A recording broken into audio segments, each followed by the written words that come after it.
Cerita ni bermula masa ni aku baru lepas record video untuk YouTube channel aku. Aku buat kisah pasal Candyman. Jadi pada malam tu macam biasa record waktu malam masa tu form 3. Jadi itu aku still budak asrama, which is aku jarang balik rumah lah. Disebabkan tu aku memang tak ada bilik. Jadi aku tidur kat ruang tamu. Habis record tu around pukul 12. Record nak push run sekejap kan, main ML sekejap. Aku main ML pakai earphone. So tengah main ML kan, tengah syok-syok main-main, aku dengar pakai earphone, aku macam dengar ada orang panggil.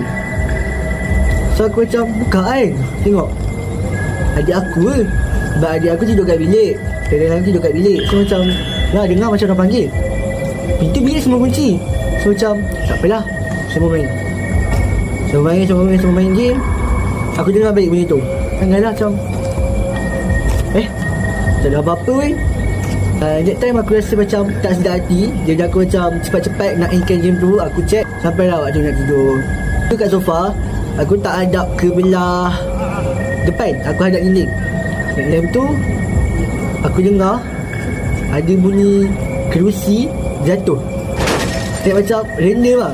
Lepas tu fikir macam siapa yang banyak main gura-gura ni kan. Aku macam tu, takkanlah adik aku. Sebab kalau nak cakap, bilik kita orang ni, bilik setiap bilik, kalau buka pintu mesti dengar bunyi pintu tu terseret. Jadi bila tak dengar bunyi pintu terseret, tiba kerusi jatuh, aku macam aku rasa dah something wrong dah.